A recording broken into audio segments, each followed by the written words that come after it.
आदमी का दिमाग ट्रांसप्लांट करके किसी और के शरीर में जोड़ा जा सकता है। और उनका मानना है कि जब किसी आदमी का लीवर, हार्ट, स्किन और हेयर ट्रांसप्लांट हो सकते हैं तो फिर किसी का दिमाग क्यों नहीं। शरीर के बाकी अंगों की तरह किसी इंसान के दिमाग को ट्रांसप्लांट करके किसी और के शरीर से क्यों नहीं जोड़ा जा सकता है।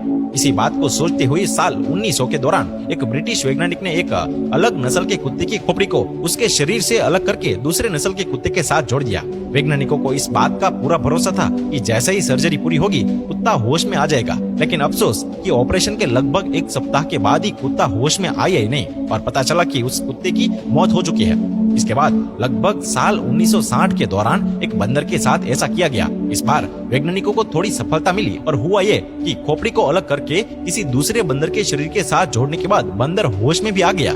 लेकिन अफसोस कि बंदर का शरीर का कोई भी अंग काम नहीं कर रहा था और लगभग 9 दिनों के बाद इस बंदर की मौत हो गई।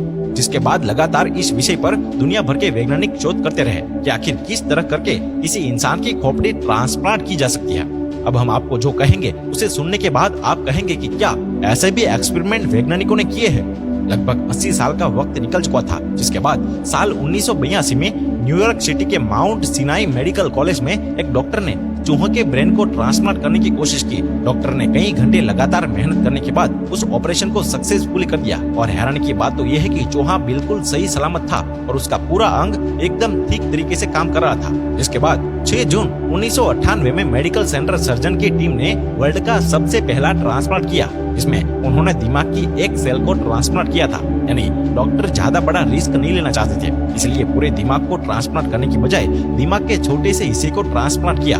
ट्रांसप्लांट तो ठीक हो गया, लेकिन अफसोस कि सर्जरी के दौरान किसी गलती के कारण एक 62 साल की महिला के दोनों पैर पैरालाइज हो गए।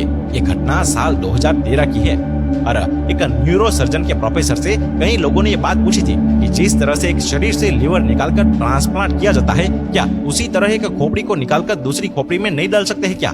तो इस सवाल के जवाब में सर्जन ने कहा था कि इस तरह के ऑपरेशन फ्यूचर में जरूर होंगे, लेकिन अभी हमारे पास ऐसी टेक्नोलॉजी और साइंस डेवलपमेंट नहीं है कि हम ऐसा ऑपरेशन कर सके। और मस्तिष्क के स्पाइन कॉर्ड में नैरो फाइबर को जोड़ना बहुत ही कठिन होता है, इसलिए उन्होंने कहा कि स्पाइनल कॉर्ड मतलब कि रीढ़ की हड्डी की चोट इतनी नुकसानदायक होती है कि अगर मस्तिष्क को ट्रांसप्लांट करने में सफल भी हो जाए तो स्पाइनल कॉर्ड में आने वाली चोट के कारण लोग जिंदा नहीं रहते हैं, क्योंकि दिमाग को शरीर से संपर्क बनाने के लिए रीढ़ की हड्डी बहुत ही अहम पार्ट निभाती है। ऐसे में अगर दिमाग को ट्रांसप्लांट किया जाए तो सिर से जुड़ी हड्डी में चोट लग जाएगी और इतने बड़े ऑपरेशन को झेलने के लिए कोई बॉडी जल्दी तैयार नहीं होगी। इसलिए ब्रेन ट्रांसप्लांट से पहले एनिमल टेस्ट किया जाता है और जब एनिमल के ऊपर ये रिसर्च हो रही होती है तो उसका पूरा परमिशन सरकार से लेना पड़ता है। इसकी प्रोसेस काफी लंबी होती है। आज भी इस प्रोसेस को सही से करना मेडिकल साइंस के लिए एक चुनौती है।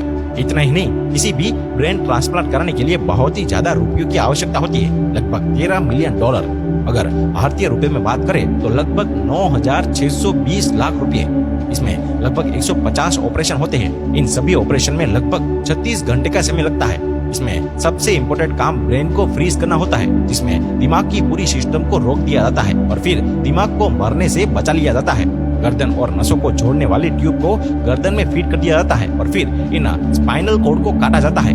ये सबसे मुश्किल काम होता है। स्पाइनल कॉर्ड को काटने के लिए किसी आम चाकू का इस्तेमाल नहीं होता है, इसे काटने के लिए हीरे से बनी चाकू का इस्तेमाल होता है और अंत में मसल्स, नाउस और ऑर्गन्स को फिर से जोड़ा जाता है। ये काम ठीक उसी तरह से होता है जैसे कपड़ों को सिला जाता है और ये काम सबसे मुश्किल होता है, क्योंकि दिमाग इंसान के शरीर का सबसे इम्पोर्टेंट पार्ट होता है।